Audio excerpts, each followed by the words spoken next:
it is for me an honor and a pleasure to be here with you.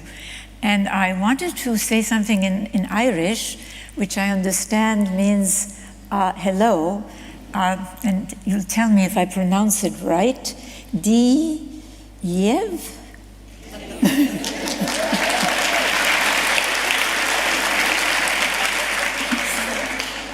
I want to first of all congratulate the organizers of this conference, Sharon, and all the wonderful people who have really put in so much work and so much passion and so much love in organizing this wonderful conference.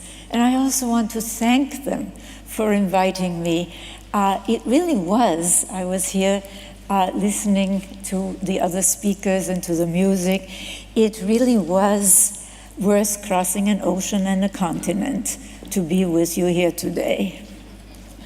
Now, I've been asked to tell you about findings from my research, identifying the core components of a safer, more equitable and caring world. One, yes, where women and children are finally safe, which, well, that's a goal that's so very, very close to my heart. And in so doing, to also place violence against women and children in its larger social and historical context. And most importantly, to explore with you how to bring about fundamental change, not only in the prevailing worldview, but in our lives and our world. So that's a lot that I'm going to be talking with you about. But like so many of the speakers that have been here before me, I too would like to share a little about my own story with you first, because my work and the passion for it, and I have a great deal of passion for it, is rooted also in my own very early life experiences as a child refugee from Nazi Europe along with my parents. And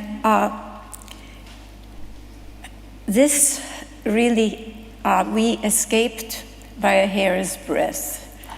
We're very, very lucky to be able to get out, but we were not able to get out until after Kristallnacht. And I don't know how many of you know why it's called Kristallnacht or that it even happened. But it was called Kristallnacht because of all the glass that was shattered in Jewish homes and in synagogues and in shops. And it was on that night, as a little girl, that a gang of Nazis, Austrian and German Nazis, broke into our home, and I watched in horror as they dragged my father away. So that night, I witnessed cruelty, violence, but I also saw something else that night, something that made an equally profound impression on me, what I call spiritual courage.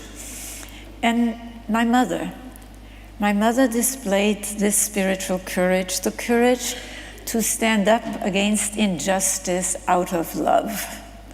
She recognized one of the Nazis as an Austrian who had been an errand boy for the family business, and she got furious. And she demanded, "How dare you do this to this man who has been so kind to you? I want him back." Now, my mother could have been killed that night. Many Jewish people were killed on Kristallnacht. But by a miracle, she wasn't. By a miracle, she managed to get my father's release, because if she hadn't, of course, I wouldn't be here.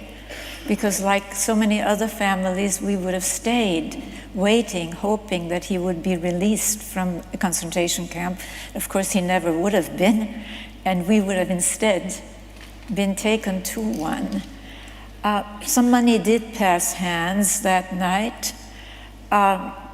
We were fortunate because my parents were able to buy not only my father's freedom, but an exit visa and an entry permit to Cuba, one of only 2 places in the world that gave entry permits to Jewish refugees from the Nazis at that time. And so we left Vienna at night, just carrying what we could carry with us. And I grew up in the industrial slums of Havana because, of course, the Nazis confiscated, that's an official term for armed robbery, of course. Confiscated everything my parents had. And so there I experienced dire poverty. And I also saw it around me, because in those days, the Batista days, the class differences in Cuba were horrendous, and the poverty was horrendous. These were traumatic experiences, because we lived there for 7 years. My parents finally did get back on their feet, but it was very interesting because I sort of experienced culture shock every day, because my parents, like so many European Jewish families, felt that my education, that was it. I was going to get a good education, and somehow they were going to scrimp and save and manage. So every day I took the streetcar from the slums of Havana to the suburbs, and then back. So every day it was really culture shock for me. And these experiences, of course, yes, they were traumatic, but for one thing, living first in Vienna and then in Cuba and then moving to the United States, I learned a very important lesson about change, about the possibility of change, because it was very clear that what people considered givens, just the way things are, is not the same everywhere. But the main thing that those experiences led to were questions. Questions that I imagine many of you have asked at some time in your lives. Questions about why, when we humans have such an incredible capacity for caring, for consciousness. I mean, as evidenced by all the wonderful people here at this conference, why? Why has there been so much insensitivity, so much cruelty, so much violence? Is it, as we're often told, inevitable, just human nature? Or are there alternatives? And if so, what are these? And it was these questions that eventually led me to my research, my writing, my activism. But it wasn't until another pivotal experience that I want to tell you about. Because the title of my talk is Waking Up from the Domination Trance. And that was in the late 1960s, when suddenly I awoke as if from a long drugged sleep, along with thousands of other women all over the Western world. And I realized that as much as having been born Jewish almost cost me my life, having been born female had profoundly impacted everything, my life options, even how I saw myself. So that was the beginning of my waking up from the domination trance. Because until then, that was just the way things are, We all took it for granted somehow. And thank goodness that's no longer the case. And you here are such a wonderful example of what can happen when we no longer take injustice and violence for granted as just the way things are, when we have the spiritual courage. But it does waking up, doesn't it, from the domination trance. So I threw myself into the then just emerging women's liberation movement. I drew on my background, because I have a background in both as an attorney as well as a systems scientist. And we worked for laws to change the laws. But when the Equal Rights Amendment to the US Constitution was defeated, a simple amendment that would simply have said that neither the US government nor any state can discriminate on the basis of sex, it became very clear that what we need is what we are here talking about, a cultural transformation. But the question then was, well, a transformation from what to what, right? And it's really interesting because the old paradigm fragments our consciousness. Our language, for example. We're all used to the social categories of right versus left, religious versus secular, Eastern versus Western, Northern versus Southern. But think about it for just a moment. Those categories are really, well, a friend of mine, a colleague, calls them weapons of mass distraction. Because none of them, first of all, look at the whole of a culture. They look at location, they look at economics, but they don't look at the whole picture. And what do they leave out of the picture, all of them? Yes, the cultural construction of our foundational human relations. I mean, think about it. We are beginning to understand something, and this is one of the key findings from my research, that is very, very important if we are going to change not only the prevailing worldview, but the world. And this is that, we're all used to the narratives, aren't we? That, if you take the studies of society, for example, hardly any of them look at the whole of humanity, both its female and male halves. But we don't notice that, do we? We're so used to it. Hardly any of them take into account how these foundational human relations, the relations that children first observe, first experience, childhood relations and gender relations, even though we know today from neuroscience that what children observe in their early years and experience in their early years actually impacts how our brains develop. That's right. And of course that translates, doesn't it, into how we think, how we feel, how we act. They ignore that. So it isn't just our categories, it's what's taught as important knowledge and truth, isn't it? So we don't get a complete picture.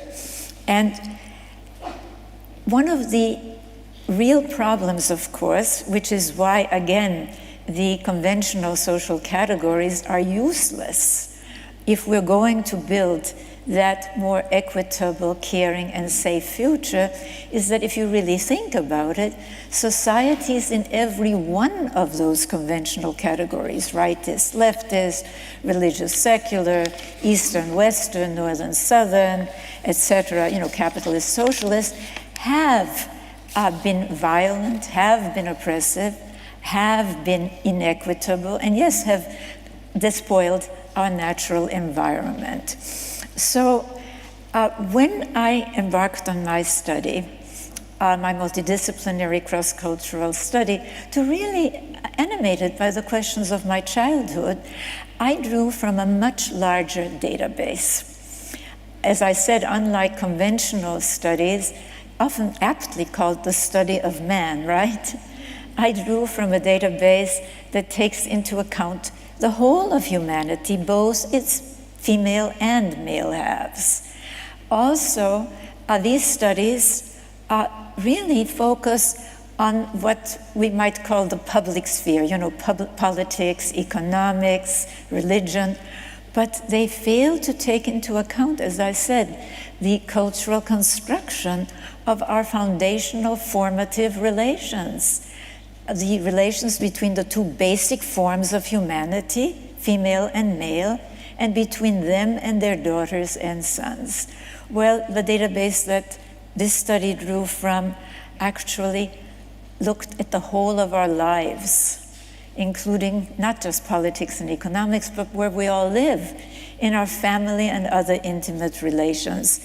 And as those of you familiar with books of mine like The Chalice and the Blade and Sacred Pleasure know, the study took into account the whole of our history, not like the siloed approach of most historical studies, and that whole of our history actually also includes the thousands of years of our prehistory. And of course, you know, if we only look at part of a picture, well, we can't see the whole picture, right? We can't see all of its parts, much less how they interconnect with one another. And this is really fundamental, because if we start looking at society from this, you know, using this larger database, we see that underneath all of these conventional categories are two basic configurations. And Sharon mentioned one of them, the domination system, which is what we're trying to leave behind. And the other is the partnership system. And I'm going to suggest to you that if we're going to make the foundational changes that we must make, it is really important that we understand the configurations of these two underlying possibilities for organizing human societies. And I'm going to say to you, of course, that no society is a pure domination or partnership system. It's always a matter of degree, of a partnership domination continuum or a partnership domination social scale. But if you look at some of the most oppressive and regressive modern societies, you're going to see something very interesting. For example, if you look at Nazi Germany, which is, of course, a Western secular society, right? Or if you look at Kim Jong-un's North Korea, which is an Eastern secular society. If you look at the Taliban of Afghanistan, which is an Eastern religious society, or if you look at the would-be theocratic regimes of Western religious fundamentalists, what you see writ large is the domination configuration. And I want to just very briefly go through that with you, because once you start thinking in this way, a lot of things that seem random and disconnected begin to fall into place, and we're empowered. We're empowered to take action in a different way. So despite all of these differences, you know, of these societies I just mentioned, they all really are close to the core domination configuration. First of all, they have hierarchies of domination, authoritarian rule in both the family and the state or tribe. And you know, it's so important that we really look at the family, as you are doing here, because families don't arise in isolation. They're part of a larger system. And yes, those relationships in families play an enormously important role in maintaining either a domination or a partnership system. The second part of the configuration is also something that you are here addressing. And these are societies that rank male over female. They have rigid gender stereotypes, and with this, and this is vital, we find the devaluation of anything that is considered soft or feminine. caring, caregiving, nonviolence. And, it's devalued in men. I mean, men who are soft and caring, they're sissies, right? Weak sisters. And of course, since these are societies in which male is ranked over female, only men rule. And so what happens then is that these so-called soft or feminine values that are vital for human survival, for human flourishing, for really nurturing our basic humanity of both women and men, they're not part of the guiding social and economic system of values. And that's something, so you start to connect the dots in a different way, and you also then see that there's a third component in these societies, which is the third component of the domination system, and these are all mutually supporting, as I said, and that is socially condoned and even idealized violence. Yes, from child and wife beating to pogroms to aggressive warfare. And if you think about it, this violence is necessary in order to maintain the system, either the threat of that violence or the violence itself. Because how else are you going to maintain these rigid rankings of man over woman, man over man, race over race, religion over religion? You see, it's built into the system. Now, by contrast, the core configuration of the partnership system, and we really, I think it's very important that we understand that core configuration so that we can be focused. And thank goodness you here are focused on some basics, I mean really basics. But the first, of course, the first component is that there is more democracy, more egalitarianism in both the family and the state or tribe. The second component is, well, what we're aiming for here, equal partnership, not sameness, but equal partnership between women and men. And with this, and this is very important, a high valuing of so-called soft or feminine traits, such as caring, caregiving, and nonviolence in both women and men, as well as in social and economic policy. And I'll give you some examples on how that works out, because we don't have to start from square one. I mean, that's really the good news. The third component of the partnership system is a low degree of built-in violence, because it's simply not needed to maintain these rigid rankings of control. But I want to say two things here. One, that doesn't mean that there's never any violence. We're not talking about a utopia, something ideal. People sometimes lose it, but it doesn't have to be built into the system. That's the big difference.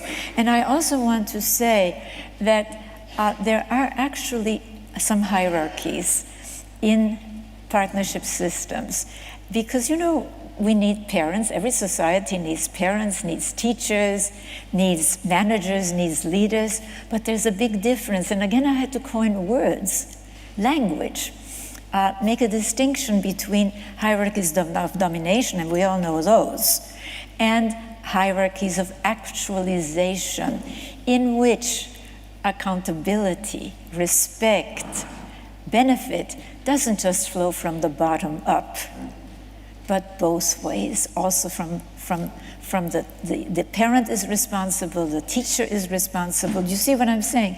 And power, and this is so wonderful about what's happening today, because in bits and pieces, we see movement towards the partnership configuration. You've all heard the term empowering, right? Well, I mean, that term doesn't exist in the domination system, really, or the idea that what we think of as the normative ideal shouldn't be power over, but it should be power with and power to. which is a very, very, the chalice and the blade really are two symbols of power. The blade, it's the symbol of power in a domination system, the power to dominate, to control, to take life. And the chalice is a symbol of a very different kind of power, the power to give and nurture life, and yes, to illuminate life. And we haven't had the language, have we, to make these distinctions. So anyway, I want to continue here because you're such a wonderful group of people here. I want to tell you everything and I can't. So I want to go on by giving you some examples of partnership societies. Because again, they can be very different in terms of conventional categories. They can be a tribal society like the Tedurai, studied by the University of California anthropologist Stuart Schlegel. They can be agrarian societies like the Minangkabau of Sumatra, studied by the University of Pennsylvania anthropologist Peggy Sandai. They can be highly technologically developed nations like Sweden, Finland, Norway, which have moved more, not completely, not ideal. Remember, I think we have to keep remembering that the perfect is the enemy of the good. We're not looking for perfection, we're just looking for a more humane, more human, truly human way of living. And I will get back to those nations. But first, I want to add, again, the knowledge to support a new worldview is here. We have it. And it's up to us, to you, to integrate that knowledge into both the academic and the popular discourse. Because we know today that there is very, very strong evidence from archaeology, from the study of myths, from DNA studies, from linguistics, that for most of our human cultural evolution, thousands and thousands of years, yes, the direction oriented more to partnership. And I am really not only speaking now of the thousands of years, millennia, when we lived in foraging societies, and you've all heard the conventional narrative about that, right? Evolutionary imperatives that make us, violent and selfish, purely selfish. Well, the evidence is that this is not only a very destructive story, very destructive narrative, but it's a totally inaccurate narrative. I have had the pleasure to write my forthcoming book called Nurturing Our Humanity with probably the world's greatest expert on foraging societies, both contemporary and prehistoric, Douglas Fry. And that book called Nurturing Our Humanity, How Domination or Partnership Shape Our Brains, Lives, and Future, will be published next year with Oxford University Press. So, but my friends, this is a small inroad into a fortress of domination thinking. And I really have to say that we've got to change the scholarly narrative. But I'll get back to that. Because I also want to tell you, I said it isn't just the thousands of years of what Doug Fry calls the original partnership societies, the foraging societies, but it was also some of our early farming societies. For example, in the Chalice and the Blade and in Sacred Pleasure, I have quite a lot of discussion about a site that's about 8,000 years old in Turkey called Çatalhöyük. And in that site, think about it for a moment, no signs of destruction through warfare for over 1,000 years. So warfare is relatively recent, despite what we're told in the conventional narrative. No signs of huge differences between haves and have-nots in the houses or in the grave goods. And probably most shocking to many people, because of the conventional narrative about, how women and men are naturally supposed to relate or divinely ordained to relate, as Ian Hodder, who's the archaeologist now excavating Çatalhöyük, noted in his Scientific American article, Women and Men in Çatalhöyük, and I really want to read this. This was a society in which, and I'm quoting, in which sexual differences, that is gender differences, did not translate into differences in status and power. Now, we really have to get this information into the narrative that is being taught in our schools, that is being taught in our universities, that the media are discussing. Because to many people, it's shocking, right? Because it is so contrary to the canon, which still tells a very different story. But if you really think about it, and this was something fascinating when I was doing the research for The Chalice and the Blade, and I started to look at some of our most ancient myths. And so many of them from all world regions give us such clear clues to this earlier time. I'll just give you one example, the Tao Te Ching from China. And what does it tell us? That there was a time before the yin or feminine principle was subordinated to the yang or male principle.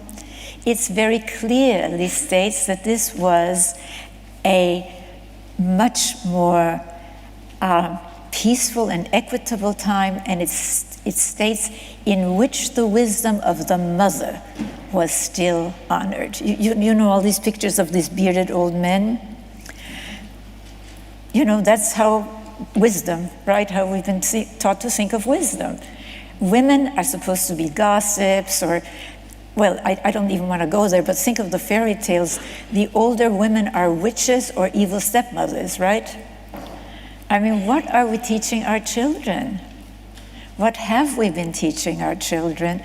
Well, it's all part of the domination narrative, isn't it? And I was very happy to hear that right here in Ireland, we're now finding traces of this earlier, more woman and peace honoring partnership orientation, not just in Celtic settlements, which did incorporate some of these earlier traditions, but in pre-Celtic ones, such as Ishnaya. And did I pronounce that correctly? Because I find the difference between the spelling and the pronunciation is dramatic. All right, so not only then do we today, because I told you we have pieces, not only do we today really know that there is very strong evidence that the original direction for many, many millennia, not just the past 5,000 or so years, was in a partnership direction, but actually, once you use the domination partnership social scale to look at modern history, what you find is that rather than being random and disconnected, all the progressive modern social movements challenged one thing: traditions of domination. I mean, think about it for a moment. The 18th century Enlightenment, so-called rights of man movement, what did it challenge? The so-called divinely ordained right of kings to rule over their subjects, right? What did the feminist movement challenge? The so-called, again, divinely ordained right of men to rule over the women and children in the, quote, castles, a military metaphor of their homes. The abolitionist, the civil rights, the anti-colonial movement, they challenged another tradition of domination, the so-called, again, divinely ordained right of a, quote, superior race to rule over, quote, inferior ones. And this is the theme. If you look, for example, at the economic equity and human rights movement, they challenge top-down rule and abuse and control.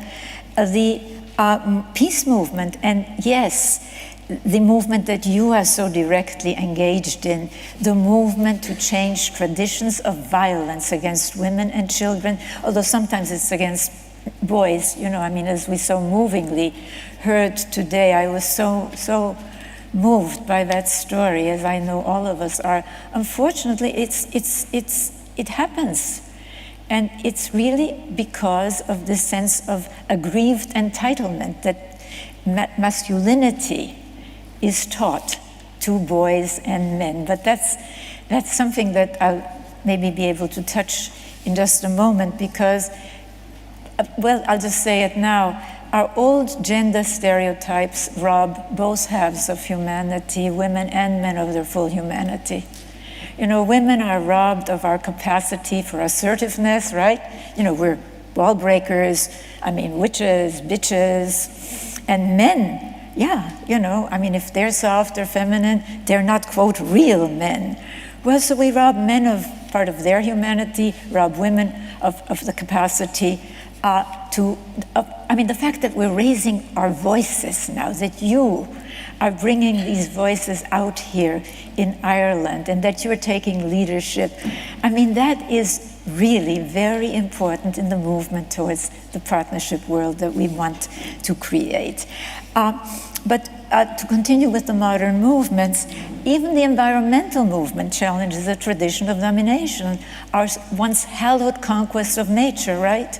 That at our level of technological development could lead us to an evolutionary dead end. So they're all really not random and disconnected. They're all of one piece. But, and this is a very critical thing that I'd really like you to really think about. The vast majority of these progressive social movements have focused on dismantling the top of the domination pyramid. In other words, political, economic, religious control. But they have paid scant attention to the foundations on which the pyramid rests, which, as I've said, are these foundational gender and parent-child relations that children first experience and observe, and that are very different depending on the degree to which a culture or subculture orients to either end of the partnership domination continuum. So what's happened is that domination systems keep rebuilding themselves on these foundations. Look, whether it was Nazi Germany, it's no coincidental.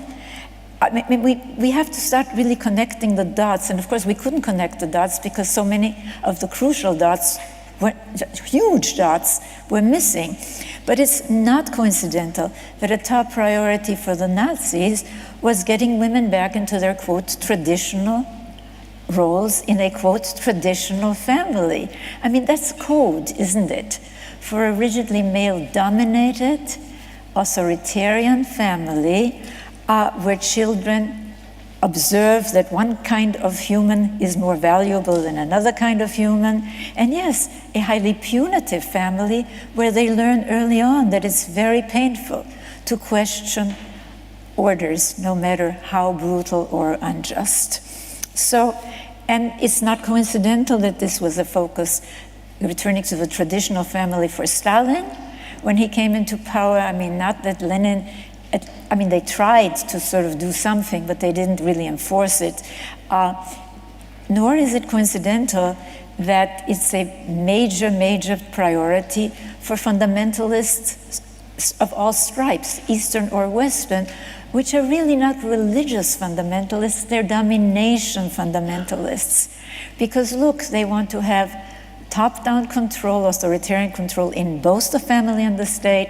They want to have rigid male control over women in both families and the state or tribe. And yes, they believe in holy wars. They believe in violence. These are patterns. These are configurations. So today we have this information. We also today have something we didn't have for a long, long time, which is kind of strange. gender studies, women's studies and men's studies. And that is strange, isn't it, given that, you know, we're talking about male and female socialization, which is socialization to be human, isn't it, for each half of humanity. They're only a few decades old, and they're still marginalized in the academy, aren't they?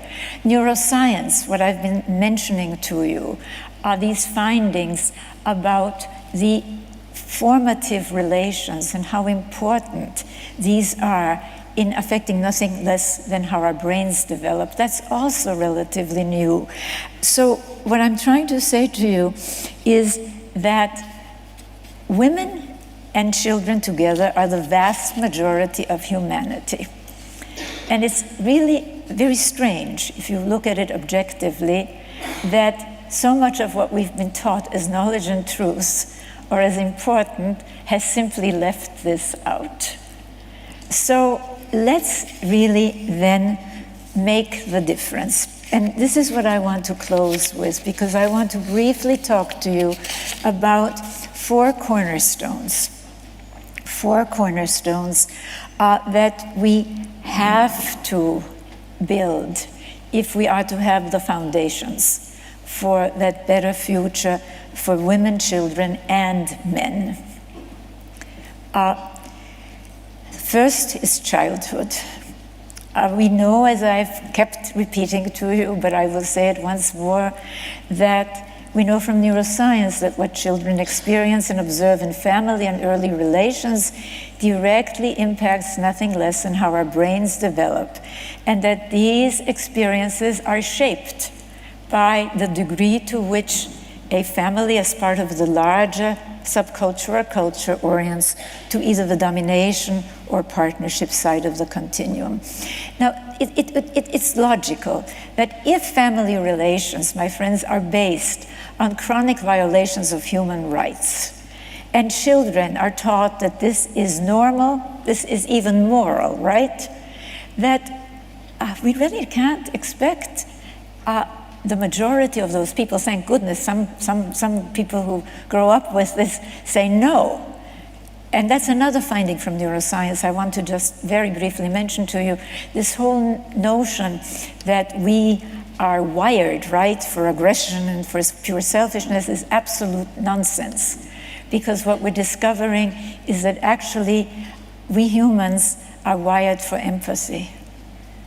And our species, as a matter of fact, could not survive without at least some degree of caring for our young, which takes such a long time to mature. But that's another speech.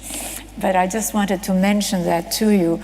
So what we're really talking about here is that violence, when children grow up and see that violence is acceptable and is considered moral, as they're taught, you know, I'm going to punish you because you are bad, right? And I'm going to hit you. They learn that violence is acceptable in dealing with conflict or problems and to maintain and impose control. And again, they learn this not only about intimate relations, but it's a template they carry over into all relations. And they learn it not only on a mental and emotional level, but on a neural level. I mean, this is what we have to deal with now. So Ireland can and must be a model by focusing, well, first of all, on legislation, but much more than legislation. We really, and I hope that you will succeed in what you're doing here to change the worldview, to change the socialization. And that takes me to gender too, which is the second cornerstone. Again, as I said, how a society constructs the roles and relations of the two basic forms of humanity, male and female, doesn't just affect our individual life options, it affects what we consider valuable or not valuable, what we consider moral or abnormal, and it affects everything: politics, economics, religion. as the global women's movement spreads, and now also the men's movement, we're seeing more and more men taking care of babies. And we're seeing more and more women, taking positions of leadership, which is absolutely against, women were supposed to be silent, right? So how can you lead if you can't even talk? So, but it's much too slow. And I have done a lot of work really studying what I call the global pandemic of abuse and violence against women and children. And I, a few years ago, wrote a piece, it's in all my books, but I also wrote a piece for a Cambridge University Press book, which unfortunately, 5 people read these books, they cost a fortune, but really suggesting something I'd like to really throw out here, that not only under national law should those who do not enforce laws prohibiting violence against women and children, but that international law, including the Rome Statute, should be invoked, because this is a foundational global issue. And it will only happen if we make it happen, by the way. So it takes me to the third cornerstone, which of course is economic relations. And I here again want to start with this gendered system of values. Because, we now have empirical evidence that the devaluation of women and the so-called feminine directly affects a society's general quality of life. And the Center for Partnership Studies, which is the organization that I'm president of, did a study back in 1995, a pioneering study drawing from data from 89 nations, showing that the status of women is one of the best predictors we have of general quality of life. And it isn't only because women are half of the species, it's also because of the dynamics I've been trying to explain to you that, and by the way, this has now been confirmed by other studies, like the World Economics, World Value Survey and the World Economic Forum's gender gap reports. The nations with the lowest gender gaps, and I'll get back to them in just 1 second here, also regularly rank very high in the World Economic Forum's global competitiveness reports. So, gender equity is vital. And unfortunately, and this is something that's very hard for people to understand and to accept, both capitalist and socialist theory not only came out of very early industrial times, and we're now well into the post-industrial age, but they came out of much more rigid domination times. And so neither really has anything to say about caring for people or for nature. Nothing. For Adam Smith and Karl Marx, nature was there to be exploited. So, as for the work of caring for people in home, which they consider just women's work, the work they're supposed to do for free, right, in a male-controlled household, for them, that wasn't even productive. It was just reproductive work. So while we certainly want to retain whatever partnership elements there are in markets and in government regulations and policies, we really have to go beyond them. And my book, The Real Wealth of Nations, describes what I call a caring economics as the next step. And I realize that a lot of people will do a double take if you say to them, caring and economics in the same sentence. But think about it. Isn't that a terrible comment on how we've been socialized to accept that economic systems should be governed by uncaring values. And I just got a signal that I have to close soon. So I'm going to simply say to you that we have to measure economic health differently. We know today that if the value of care work were included, studies show that it would constitute 30 to 50% of the reported GDP. I mean, that's huge, isn't it? So that's something else that I'm asking you to please bring into the conversation. And nations like Sweden, Finland, and Norway, where the status of women is higher, have more democratic state and family, have more caring policies. They pioneered paid parental leave. They pioneered good care for children. They also, as far as violence goes, they pioneered the first peace studies and the first laws making it against the law to use physical discipline against children. Now, these are not coincidences. They have moved more to the partnership configuration, and a major part of this is that the status of women is higher. Women are about half of the national legislature. So men no longer find it such a threat to their status, to their quote masculinity, to also support caring policies. And these nations were so poor at the beginning of the 20th century that there were famines. Today, as I said, they have the lowest gender gaps, and they are always high in the highest ranks of the World Economic Forum's gender gap reports. But I want to close with the fourth cornerstone because it is very, very important, and that is narratives and language. You wouldn't know any of this, would you, from our conventional narratives? So obviously, as I said, these old stories are not only not adaptive, but they are inaccurate, and we have to change them.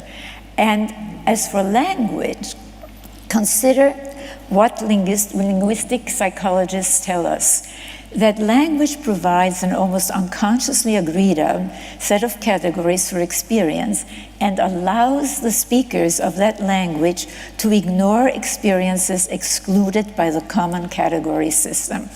So given our domination heritage, it should not surprise us that the only categories of our language that describe gender relations are matriarchy and patriarchy. And what do they tell us? That our only alternatives are either men or women ruling. So consider our language, the language we've inherited from more rigid domination times, has no word for egalitarian gender relations, which again is why the new language of partnership is so essential.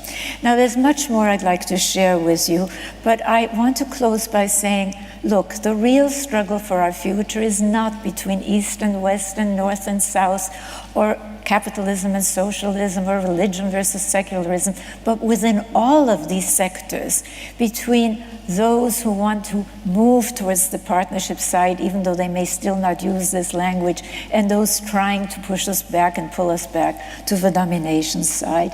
And you are here playing a major role in accelerating the shift to partnership, because you're focusing on two of the cornerstones, aren't you? Childhood and gender. And of course, we also have to focus, if we're going to end traditions of abuse and violence, especially against women and children, we also have to focus on the other two cornerstones, which are economics, to give value to the, quote, women's work, right, of caring and caregiving, which is so essential, especially in our post-industrial world. And yes, all four cornerstones are inextricably interconnected. Cultures are human creations, and each of you can play a part in accelerating the shift from domination to partnership. So let's all really break out of the domination trance that makes insensitivity, violence, and cruelty seem inevitable, and use our enormous human capacities for consciousness, caring, and creativity to build the missing foundations, the four cornerstones, for that more peaceful and equitable and safe partnership future we so want to need for ourselves, our children, and generations to come. I thank you.